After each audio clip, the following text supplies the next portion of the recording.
Thank you for joining us on the Real Estate Profits Podcast with your host, Chris Davison. Welcome back to the Real Estate Investing Podcast. It's your host, Chris Davison. Just want to jump into it today. I get this asked a lot. Well, how do I get started in real estate? And I really want to be able to add some value today and really answer some questions that I get often that I think would make sense and help us both out. Kind of nail it down, the 5 reasons that most people never take control of their financial future. And I think really I boil it down to the high cost of staying small and not investing for you, your spouse, and your family for something different. I know it's a struggle. I'm Chris Davison, your host. I'm glad to talk about real estate, how to make money in it, how to be profitable. But today we're diving deep, kind of backing up a little bit into a conversation that might sting a little bit. It did for me when I first got started. I was just struggling, probably like you are, just struggling. And people ask, hey, how did you do it? What did you do? I got to be honest, I had fears, but I took action. And I think if you take action, I know it's a trite saying, but action takers are money makers. It is. If there's no risk involved in the situation, there's going to be a reward. If it's safe, you put it into a savings account or a CD for 1 to 2% a year, that's not even above inflation or taxes. I want to dive deep, but exactly the wake-up call that I needed years ago, and I want to be real blunt, and we're talking about why most people, even with those with massive potential, never take control of their financial future. And I struggle with this, and most people will never commit to something different for their life. I knew for me, real estate investing was it because I could not afford not to do it. I tried other things like stocks, bonds, mutual funds. I had some money in my IRA, got started with some seed money there. But I found I just worked harder, but I was just trapped and exhausted in the grind. I kind of call that the 2X mentality versus the 10X mentality. We'll get into that today. But when you look at the numbers, it's a paradox. Everyone says they want financial freedom. Everyone I talk to says they want passive income from flips or rentals and being in real estate. And, I wanted to have a lasting legacy for my family, but I couldn't even know how to figure out how to retire, let alone retire my spouse, retire myself to do what I wanted to do for what I was doing. My definition of retirement, real quick, my personal definition is retiring from what you don't want to do to what you want to do. And there's 4 freedoms. Dan Sullivan talks about this and Dr. Benjamin Hardy. There's the freedom of money. That's the first one. That's really important because if you don't have that, you don't have the other freedoms. There's freedom of time. There's freedom of relationships, who you spend your time with, who you don't want to spend your time with. That's really important. And then freedom of purpose. Once you achieve the financial freedom, then time freedom and freedom relationships, then you have purpose to your life. And you have even more so what you can do.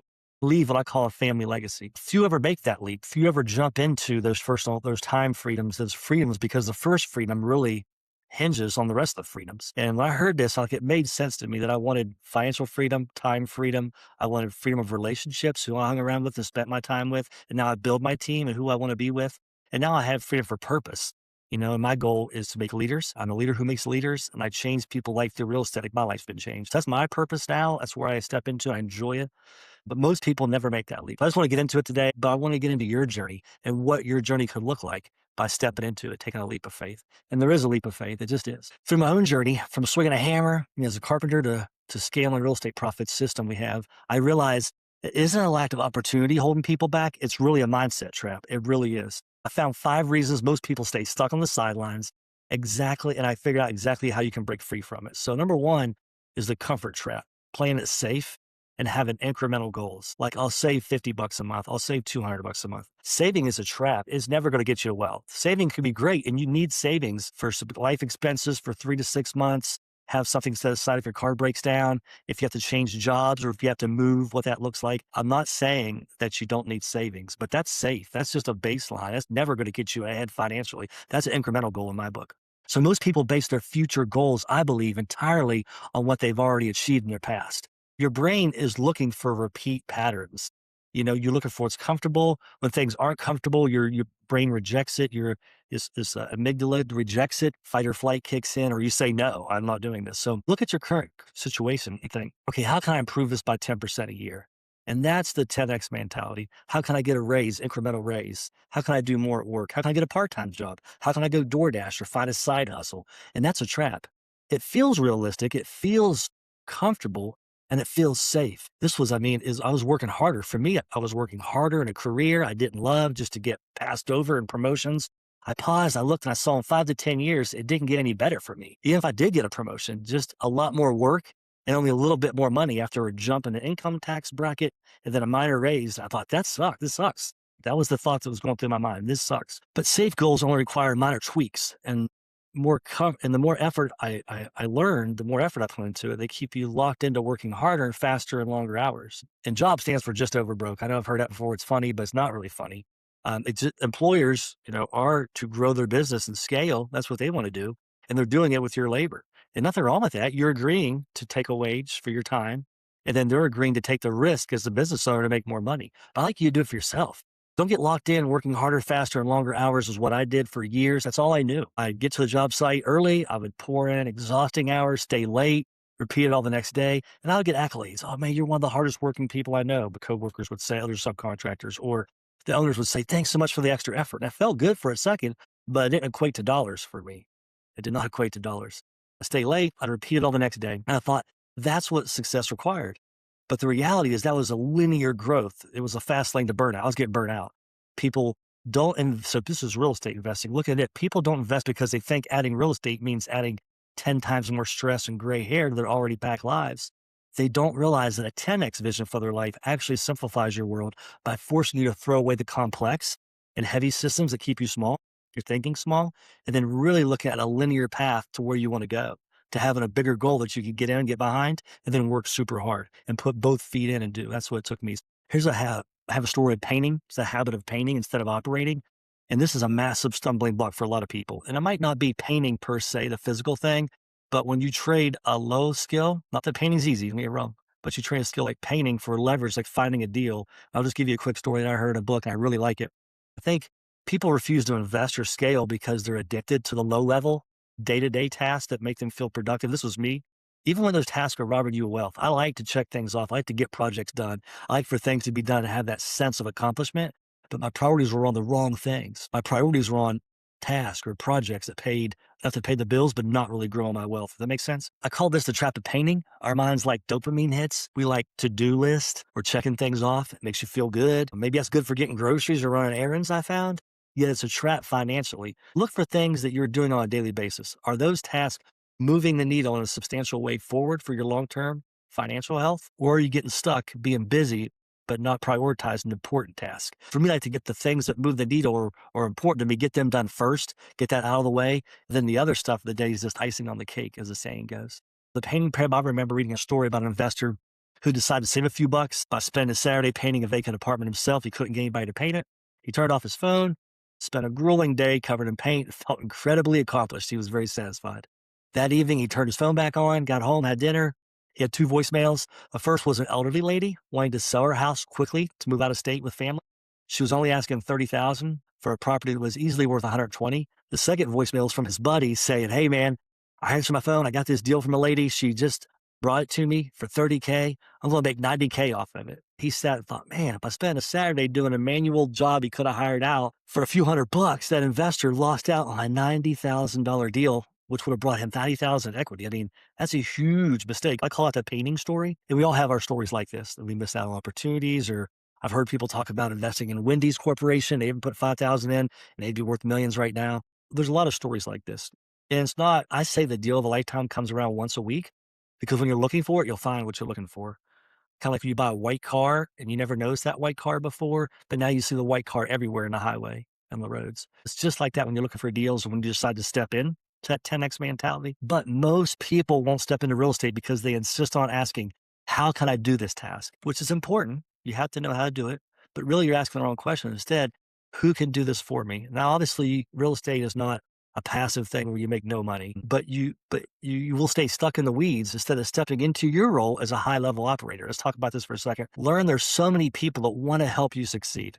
That's why you have to view your team. Number one, property managers. If you're busy, you're making 6 figures, you're in a cubicle, or you're a highly paid professional, you don't want to step into this full time. That would be nonsense. People are already doing it and they want to do it for you, like property managers, maintenance people. You can hire this, and a good team member can help you make you money. And once you see this, it becomes a team sport, and you can leverage your best skills to make you the most money, and then have others help or collaborate with you or hire them so that you're not doing that. That's why I want to get back to the painting analogy. If you're painting and you're not focused on your high level activities or highest and best use of your time, you're struggling. Let's talk about this. This is when I get the fears. Number 3, the fear of letting go of the present vehicle to achieve a massive financial breakthrough. This was a struggle for me. You have to be willing to completely abandon your current vehicle when it no longer serves you or your growth. This is one of the things I talk about, the 80-20 rule. 80% of your efforts produce. I like to take that 20% and do something called the 64-4 rule, where 4% of your highest leverage activities, what you're really good at, enjoy doing, like to do, create 64% of your outcomes. The 80-20, and out of that 20, I do a 64-4 rule. What that means is you got to completely abandon current things that aren't working. That 4% is what you got to focus on for growth to get 64% results. Most people are terrified of that kind of revolution. That's scary. I mean, that's scary for me. When I dove full-time in real estate investing, it was incredibly scary. I was highly comfortable, probably like you are and what you're doing now, relying on immediate cash coming in daily, weekly, monthly.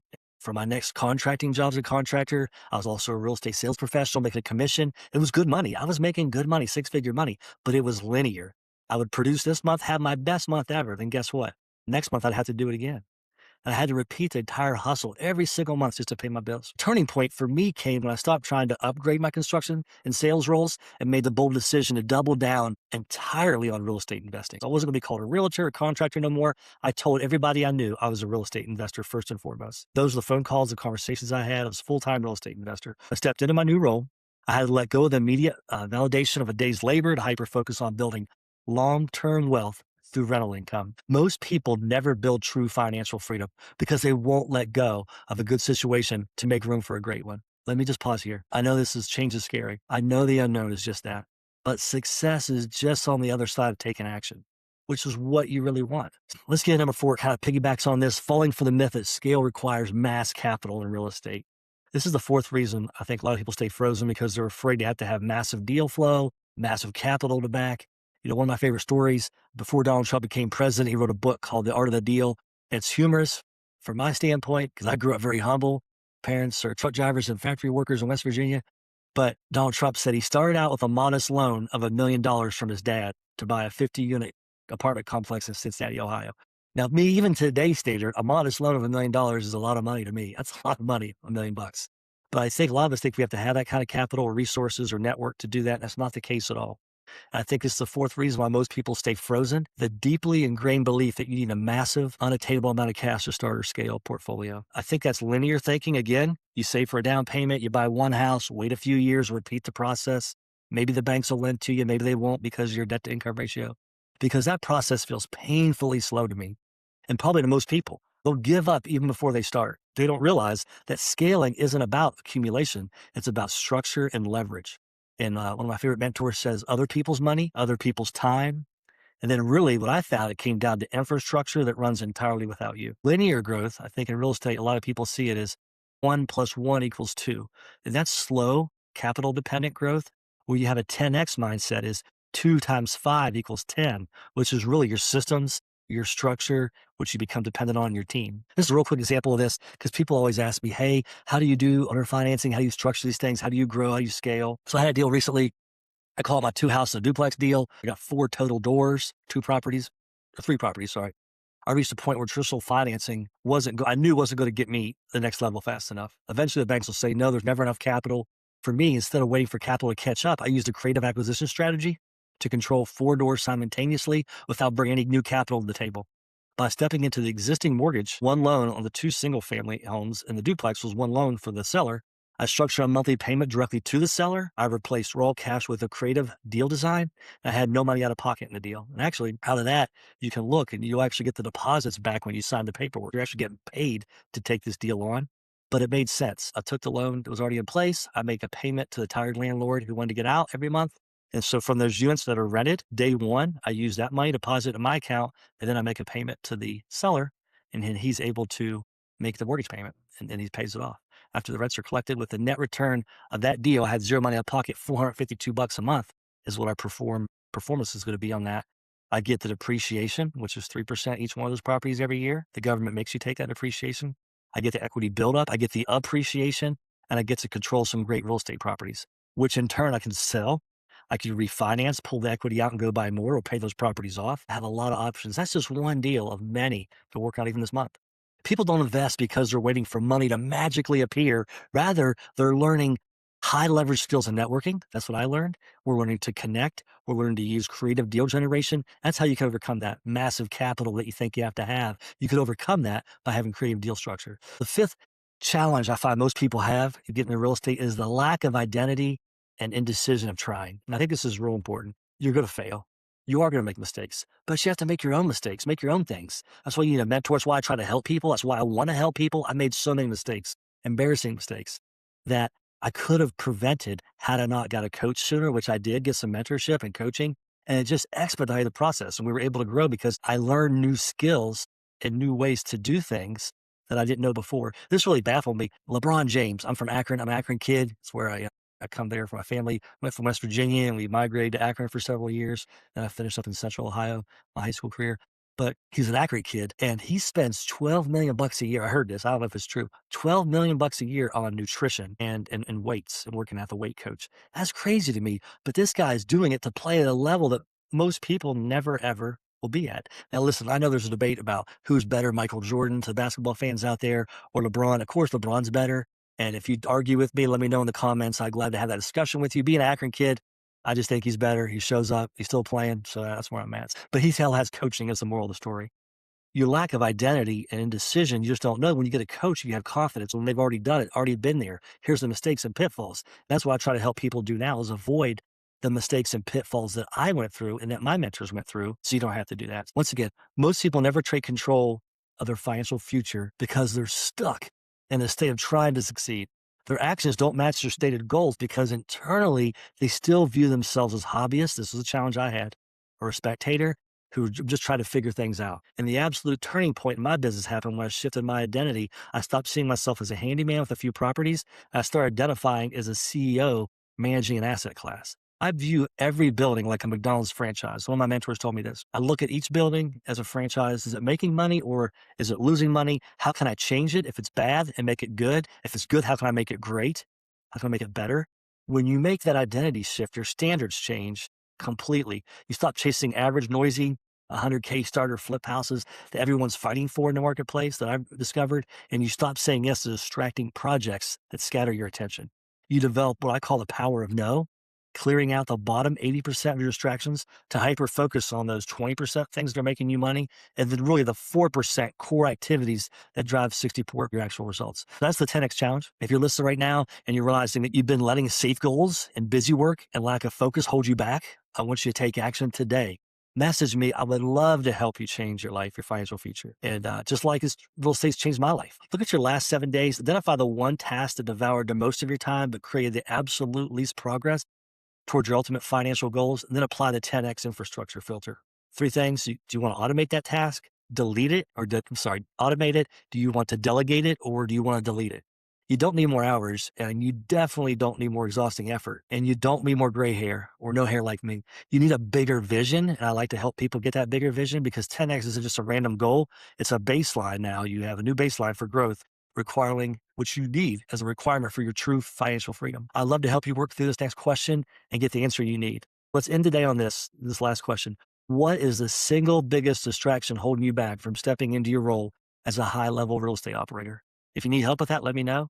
But what is the one thing that is holding you back from stepping into your role as a high-level real estate operator? Thanks for joining me today on Real Estate Profits Podcast. I love it. We're going to have more guests on here soon. Hopefully, if you're enjoying it, like, subscribe. If you're getting value out of it, let me know. But especially in the comments or direct message me. If you need help to get started, to get going, to grow, to scale, let's talk about what that plan could be for you. I'd love to help. Thanks so much. And thanks for joining us today. Thank you for joining us on the Real Estate Profits Podcast with your host, Chris Davison.